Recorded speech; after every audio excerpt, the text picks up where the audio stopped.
Bien, muy buenas. Saludos a los alumnos de Academia y Colegios Mendel. El día de hoy damos ya a un nuevo tema, el inicio, que titula Método Científico. Ok, chicos, veamos. Primero, ¿qué es el método científico? Entre sus tantas definiciones, es un proceso destinado a explicar fenómenos, establecer relaciones entre los hechos y enunciar leyes que expliquen los fenómenos físicos del mundo y permitir obtener con estos conocimientos aplicaciones útiles al hombre. Me va a permitir explicar fenómenos. Esa es la idea. Acá tengo una figura que trata de ver cómo un personaje va a permitir explicar un fenómeno. Para ello deberá tener una observación, plantear una tentativa solución, que es la hipótesis, para luego hacer una experimentación, obviamente que permitirá la comprobación de la hipótesis para obtener un resultado y que se puede repetir este ciclo cuantas veces quiera o finalmente dar por concluido para decir que ahora nuestras hipótesis se pueden transformar en teorías o ya lo podemos anunciar como leyes. Más o menos ese es el camino que debe seguir, ¿no? Fenómenos naturales como lo puede hacer un virus y entonces aplicar algún método para llegar a una cura, solución hacia esta enfermedad, como podría ser la vacuna. Fenómenos naturales como la fotosíntesis, de entender por qué una planta es importante para un ecosistema, ya que tiene la misión de retirar el dióxido de carbono y expulsar oxígeno. O fenómenos que, bueno, finalmente se dan con una intervención ya humana, con esos procesos llamados del ADN recombinante, ¿no? Esos términos de biotecnología, donde podemos hacer que un microorganismo llamada bacteria pueda producir insulina humana, una hormona muy importante para personas que sufren diabetes mellitus. ¿Correcto?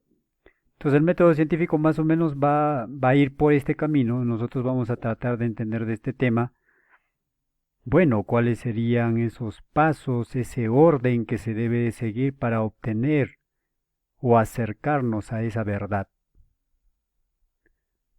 Pero para llegar a esto, hijo, tenemos una historia.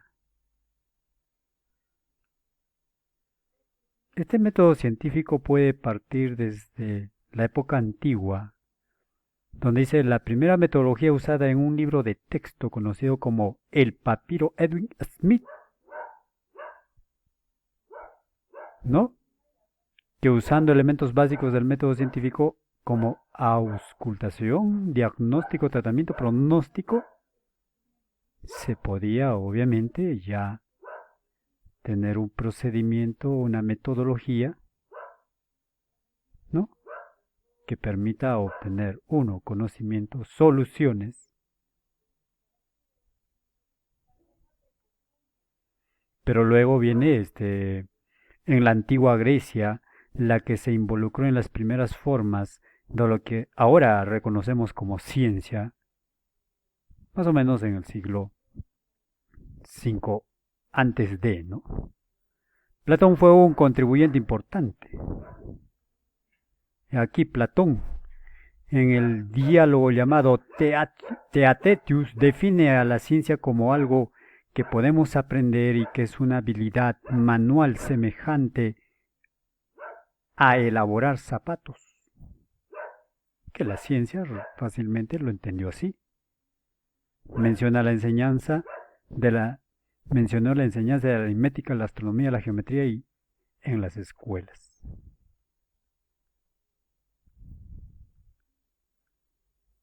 Pero acá está un grande, ¿no? Aristóteles. Aristóteles proporciona otro de los ingredientes de la tradición científica, el empirismo. Para Aristóteles las verdades universales pueden conocerse a partir de eventos particulares, mediante la inducción. Aristóteles reconcilia el pensamiento abstracto con la observación, aunque sería un error concluir que la ciencia aristotélica fuera empírica. ¿Te acuerdas que un momento hablamos de conocimiento empírico y científico, no? De hecho, Aristóteles no acepta que el conocimiento obtenido mediante la inducción pueda acertadamente considerarse como conocimiento científico. Y me parece ya curiosidades como términos de inducción, ¿no? Que en matemática, bueno, se puede ver fácilmente como un ejemplo. Edad Media, siglo V, siglo XV, el desarrollo de un proceso científico, era dorada del Islam, Ibn al-Rayn, arquitecto del método científico, combinó la observación, experimentación, argumentación en su método. A él se le atribuye el descubrimiento de nueva información a través de un método específico: observar, experimentar, argumentar. Al-Biruni. Su mayor característica y aportación al método científico es la experimentación repetida para la observación de los resultados y la elaboración de teorías de los descubrimientos. Hay que repetir, indagaba. Roger Bacon aplica un razonamiento inductivo, describía un ciclo repetitivo de observación, hipótesis, experimentación y la necesidad de verificación independiente. Ya habla de lo que es inductivo, ¿no? Está muy fuerte este término. Edad moderna, siglo XV, XVIII, el Renacimiento es el despertar de todas las ciencias y artes. Surge la ciencia experimental. Ya no es filosofar nomás. Conocimientos con fines utilitaristas a problemas prácticos. Galileo Galilei es considerado como el padre del método científico. Experimentos para explorar ideas específicas y la matematización de la ciencia. Usó los experimentos como instrumento de investigación. Ahí está. Instrumentos como, ¿no?, para sus experimentos de investigación.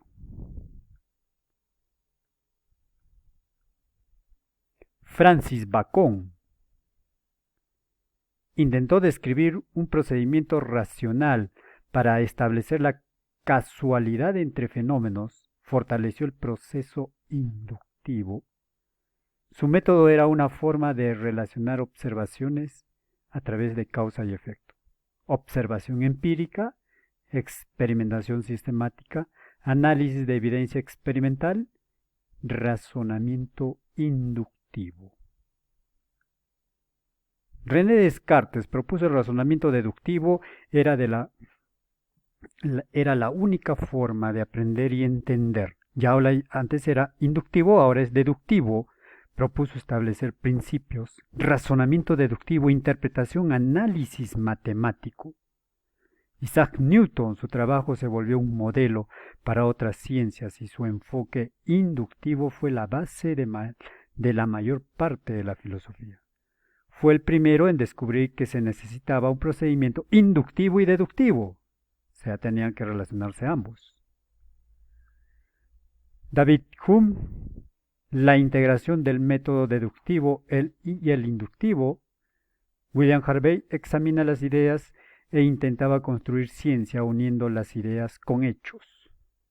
Él analizaba la inducción en 3 pasos: uso de experimentos para explotar la naturaleza, análisis matemáticos de los fenómenos naturales, valor de los experimentos en el estudio de la realidad. Ya había pasos, caminos a seguir.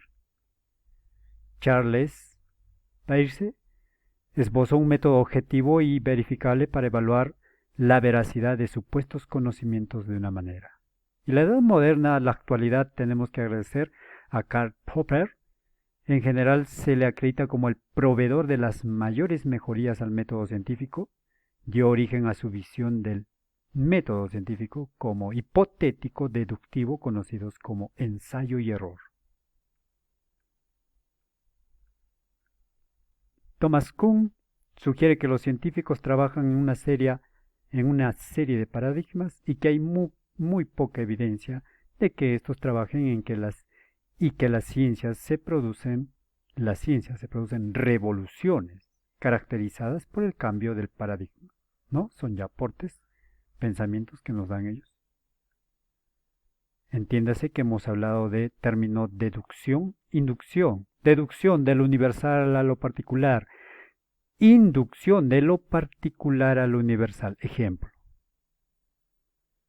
Si es deductivo, se dice: si se dice que el hombre es mortal, entonces Sócrates es mortal, de lo universal a lo particular. Inducción. Si Sócrates es chato, todo hombre no tiene por qué ser chato. Claro, no puedo, ¿no es cierto? Por eso dice acá, mira, la inducción no es segura, solo probable.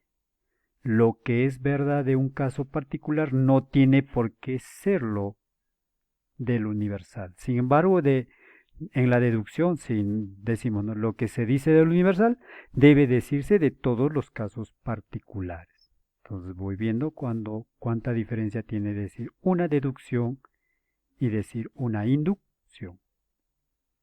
Muy bien, hijo, hemos conocido un poco de cómo estos señores han ido adquiriendo un camino, un procedimiento al cual ya le damos, ¿no?, reconocido al método científico con sus pasos. Gracias, nos vemos.